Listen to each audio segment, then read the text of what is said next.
صباح الخير او مساء الخير على حسب الوقت اللي انتوا بتشوفونا فيه. المهم ان ربنا يجعل ايامكم كلها خير. مخرج مصري حب ان هو يعمل فيلم رعب، وحب ان هو يزود واقعية الفيلم شوية، وقال بدل ما انا اجيب اي حد يعمل دور ساحر، لا انا اجيب ساحر بجد، بحيث ان هو يقول اي كلام ويخوف المشاهد. بس المصيبة ان الساحر اللي جابه ده ما قالش اي كلام وخلاص، وقال عزيمة حقيقية وتعتبر من أشد وأخطر العزايم اللي موجودين في العالم، وهي العزيمة البرهوتية. تابعونا.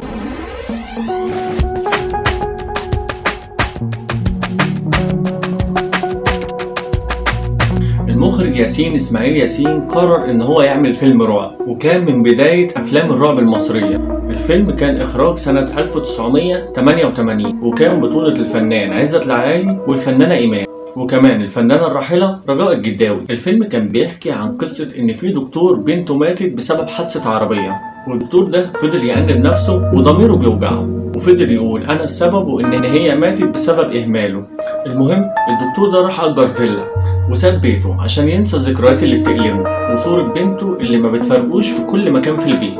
وأول ما أجر الفيلا سمع أصوات ناس كده بتهمس، ويسمع أصوات في كل مكان في البيت، أصوات كده كأن في ناس بتهمس. في الأول كان بيفكر إن روح بنته هي اللي بتلحق، بس اتأكد إن في روح في البيت ده، والروح دي بدأت تتواصل معاه عن طريق جهاز تسجيل موجود في الفيلا. وبدأت روح الطفل اللي موجودة في الفيلا إن هو تقول له كلام قصير وجمل قصيرة علشان يمشي وراها، ومن خلال الجمل دي يقدر يعرف روح الطفل اللي موجودة في الفيلا. وطبعا الفنان عزت العلايلي عايز يفهم ليه الفيلا دي مسكونة وايه السبب ورا كده، فبدأ انه يتعاون مع الست اللي مأجر منها الفيلا. والست دي كان عندها علم ان في حاجات غريبة بتحصل جوه الفيلا، بس الست دي ما كانتش جايبة سيرة علشان يعني الفنان عزت العلايلي لو كان خد خبر ما كانش أجر منها الفيلا. وهنا بقى المخرج ياسين إسماعيل ياسين كان المفروض يجيب حد يمثل دور شيخ روحاني علشان يطلع روح الطفل اللي في الفيلا، بس قرر ان هو يزود واقعية الفيلم شوية، فقال لا انا هجيب ساحر بجد او روحاني بجد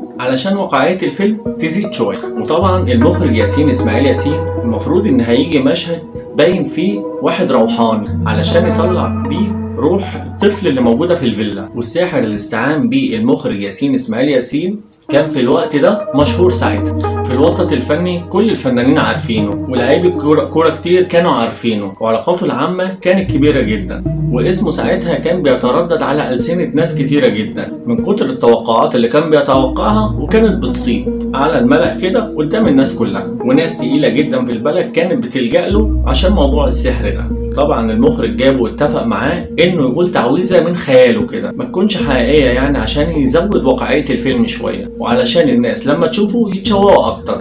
المهم التعويذة اللي كان هيقولها كان المفروض ان هو يصرف بيها الروح اللي في الفيلا. المخرج كان معتمد عليه ان هو يقول اي حاجة كده من دماغه، هو كان عايزه بس كشخصية عشان الناس كده تتشوق وهي بتتفرج على الفيلم، لانه يعني كان معروف وكده، وكان المخرج ما كانش كاتب له سكريبت ولا محضر له اي كلام يقوله، كان معتمد عليه ان هو يقول اي كلام وخلاص. واكد عليه ان التعويذه اللي هيقولها ملهاش اي علاقه بالواقع، هو مجرد ان هو يقول شويه كلام عامل زي التعويذ زي اللي بيتقال في افلام الرعب كده. ولكن اللي حصل عكس كده، الساحر ده قال تعويذه حقيقيه ومحدش في اللوكيشن كان فاهم هو بيقول ايه بالظبط، بس التعويذه اللي قالها كانت التعويذه البرهوتيه. التعويذه البرهوتيه اللي قالها دي كمان بتتسمى بالعهد القديم، ويقال كمان ان القسم ده ولا جن ولا مارد يقدر يعصاه، ويقال ان العزيمه دي فيها 28 اسم من اسماء الله الحسنى بس بلغه احنا كبشر ما نفهمهاش، وان التعويذه دي فيها كلام باللغه السريانيه ولغات تانية كتير احنا ما نعرفش عنها حاجه، وتحس انك اول ما تسمعها تحس ان في كلام انت عارفه بس معظم الكلام انت مش هتفهمه. العزيمة البرهوتية دي بتتقال بطريقة معينة وبسرعة معينة، لا ينفع تقولها أسرع ولا ينفع تقولها أبطأ، حتى مخارج الحروف ليها طريقة برضو معينة علشان يقدر يوصل بيها لسمع الجن. ويقال إن العزيمة دي أو الطلسم ده نقطة الوصول ما بين البشر وما بين العوالم التانية.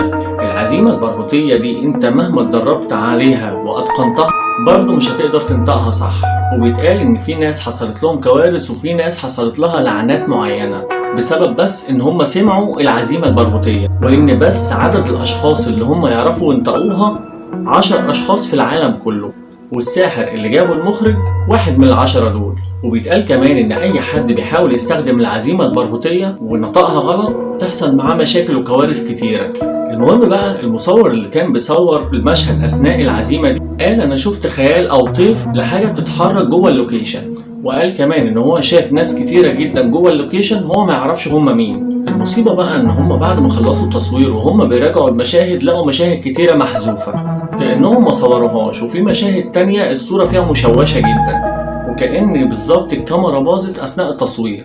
المهم المصور سأل المخرج هي مين الناس دي؟ المخرج قال له فين الناس دي؟ تعالى وريهم لي. فبدأ يوري له الناس ويشاور له عليه، فالمخرج قال له مفيش اي حد، انت شكلك مرهق وتعبان وانت شكلك فقدت تركيزك من كتر ما انت مركز في المشهد. المهم الفيلم ده بعد ما خلصوه عرضوه لفترة قليلة جدا، ومن بعدها شالوه تاني من السينمات، وفي سينما من ضمن السينمات اللي عرضت الفيلم ده اتحرقت كلها، وفي مجلات وصحف كتيرة جدا عملت تحقيقات مع الناس اللي اتفرجت على الفيلم ده. وفي ناس ساعتها كانت بتزعق وبتصرخ اثناء عرض المشهد بتاع العزيمة دي، وحققوا مع 3 منهم، وال3 اقروا ان وقت المشهد ده ما كان بيتقال في ناس كانت بتلمسهم من وراهم بس مش يد بني ادمين، وما كانش في حد واقف وراهم. ووقت ما كانوا بيتفرجوا على المشهد اللي بيتقال فيه العزيمة قلبهم كان بيدق بدرجة كبيرة جدا، مع انهم ساعتها ما كانوش يعرفوا ان دي عزيمة حقيقية، ولا كانوا عارفين هي بتقول ايه اصلا، ولا ايه معنى الكلام اللي بيتقال اساسا. وبص انا هعرض لك جزء صغير جدا من العزيمة اللي اتقالت جوه الفيلم، بس ما تقلقش مش هيحصل لك حاجة، لان اولا الصوت متعدل عليه، ثانيا انت مش هتسمعها كاملة. حليف مليق ينزل حتى راقب النصر وعينه ويكلمكم بلسانه ويسألكم عن حوائج فهو محيط بكم أينما تكونوا تأتوني مستقيم حق الكريم تتليه الطوال بسجال القرن برحشن المشهد مفتيل الطبعود بلشان. تعالوا بقى نخش على الجانب المثير في الموضوع، هو ان الساحر ده مات موتة مش طبيعية بعد فترة قصيرة جدا من إذاعة الفيلم. والساحر ده مات سنة 2003 لما بلاغ جه للشرطة من واحدة ست إنها دخلت على جوزها في أوضة المكتب لقيته مرمي على الأرض، وإنها لما دخلت عليه وهو مرمي على الأرض لقيت بقه مفتوح وعينه كانت بتبرق بطريقة مفزعة جدا، وكأن في دموع نازلة من عينه بس لونها أسود، وإنه ساعتها كان باصص للسقف. ولما ساعتها بصيت للمكان اللي هو باصص فيه للسقف لقيت بقعة سودة كبيرة. طبعا الحكومة راحت للمكان وبدأت تعاينه، وساعتها لقوا في مكتبه كتب سحر كتير جدا، ولقوا عنده أسماء كتير ناس كتير جدا مشهورة كانوا مكتوبين في ورقة عنده، ولقوا برضو أسماء تانية مكتوبة في ورقة بس ما كانتش أسماء عادية، كأنها أسماء جن أو أرواح. المصيبة بقى إن الورقة دي كانت مخرومة ومعمول فيها قفل، والقفل كان مقفول، يعني كأنه كان عامل عمل للأسامي دي. يعني تفتكر الراجل ده وصلت بيه المرحلة والجبروت إن هو يعمل أعمال للجن أو يتحدى الجن؟ ومن الواضح كده من الموتة بتاعته إن هي كانت موتة مش طبيعية، لما شاف حاجة ما استحملش يشوفها وعلشان كده مات مفزوع، والبصة بتاعته بتدل على كده. فهل ده ممكن يكون انتقام لأنه عدى الحدود بتاعته؟ ولما راحوا المكان بتاعه بعد ما مات لقيوا إنه عنده مناديل كتيرة جدا عليها دم، ولقيوا برضه عنده كمية من اللبن، بس لغاية دلوقتي معرفوش اللبن ده كان بيستخدمه في إيه. وطبعا لقوا عنده صور ناس كتيرة جدا مشهورة، وطبعا أنا مش هينفع أذكر أسماء. وفي ناس من الفنانين والناس المشهورة دي أقروا وقالوا إن هم كانوا بيروحوا له وهم اللي مدين له الصور دي علشان يعمل لهم أعمال اللي هي بتزود الفلوس والشهرة وكده. وفي أقاويل تانية بتقول إن الصور الناس المشهورة والفنانين دي أعداء الناس دي هي اللي كانت رايحة له بالصور دي علشان يعملوا أعمال عليها ويأذوا الناس دي.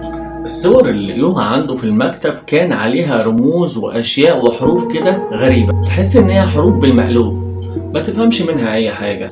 وفي وسط الحاجات الموجودة وفي وسط كتب السحر اللي موجودة العزيمة البرهوتية لقوها وسط كل الحاجات دي، وهو مرمي على الأرض وباصص للسقف ومبرق، وعينيه الاتنين بينزلوا دموع بس سودا، وبقه كان مفتوح كأنه شاف حاجة قبل ما يموت هي اللي خلصت عليه. الطب الشرعي ساعتها ملقاش أي سبب للوفاة، كل اللي قاله ساعتها إن هو ميت مصدوم، علشان ساعتها ملامح وشه هي اللي كانت بتدل على كده. الحاجات الغريبة اللي اتقالت في الموضوع ده إن هم حاولوا يقفلوا عينيه وبقه بس ما عرفوه، واتكفن واتدفن بنفس المنظر اللي لقيوه عليه. طبعا كله بدأ يسأل نفسه هو شاف ايه خلاه يموت بالطريقة دي؟ ايه هي الحاجة اللي شافها خلاه يتفزع كل الفزع ده لدرجة ان حياته ساعتها تنتهي. في الاول كانوا مفكرين ان هي جريمة قتل وكانوا متهمين مراته، بس الطب الشرعي نفى الموضوع وقال ان دي مش جريمة قتل، ولا هو مات مسموم ولا هو مات مقتول، وان طريقة موته مش طبيعية.